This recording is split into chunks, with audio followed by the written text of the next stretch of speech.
What is up guys, welcome to the room tour. So if you've not already seen the desk tour, be sure to check that out first. I'll put a link in the description and then take a look at this video, because here we're basically going to go a little bit more behind the scenes. Whilst there is a lot going on in that desk, there's also a lot going on around it, so we'll see some of the tech that I like using day to day, as well as some of the stuff that I just kind of stash away. So let's kick things off with this trophy cabinet. But instead of filling it with boring trophies, I decided to put in some things which had a little bit more of a sentimental value to me. So whilst I don't really game much more, right at the bottom we've got lots of gaming stuff. We've got some of the older games I used to play, some art books. Some of the real classics which I really enjoyed were Mario Kart, Ratchet & Clank, Worms Open Warfare, as well as Monster Hunter, which was huge back then. Something else that was quite big back in the day was trading cards. Everyone was in the playground buying, selling, trading, battling, and it was a lot of fun, so this is a little bit of a throwback to that. Moving further up, we've got hands down one of my most prized possessions. And whilst materially speaking the 100k silver plaque isn't really worth that much, to me it's an embodiment of how when you really want something, you can achieve your dreams. And just above that, we've got the entire selection of my past handheld consoles. Well, I say entire collection, there's 6 of them, but these were quite a big part of my life.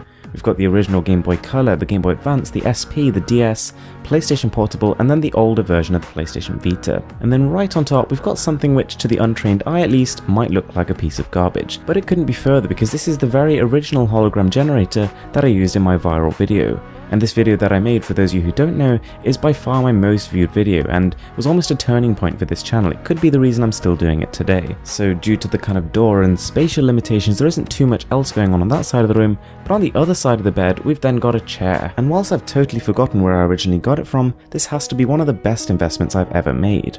I call this the idea chair because not only is it good for gaming or for reading, but sitting there it just inspires you to think. And just next to that is a non-exploding Segway, which I should probably use more often, to be honest. Now, if any of you guys are doing up your own rooms anytime soon, something I thoroughly recommend is LEDs under the bed.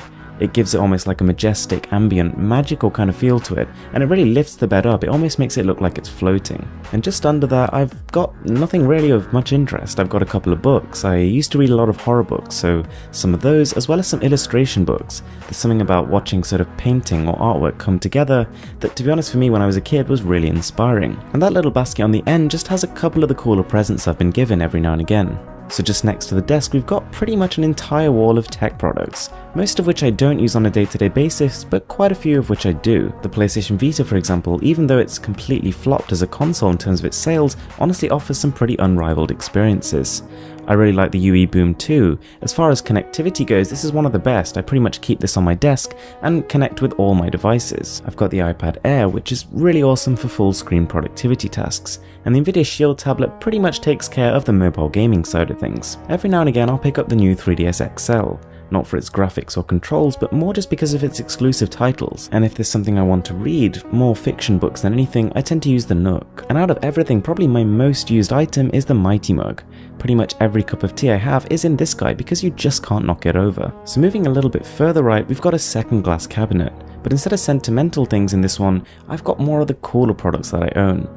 So at the bottom we've got the Oukitel K10000, which is not only a gigantic smartphone, but also one boasting a 10,000 mAh battery. We've got the James Donkey 007, a fully programmable modular mouse which I just fell in love with after my first review. And just above that we've got the Mech RC, which is a fully programmable dancing robot. So guys, that's the room tour. This whole thing has taken me something like 2 years to put together, and let's just say a fair bit of cashola. If you haven't already watched the original desk setup video, I really would recommend it, so I'll leave a link to that in the description. So if you did enjoy the video, be sure to give it a thumbs up, and with that being said, I'm Mr. Who's the Boss, and I'm signing out.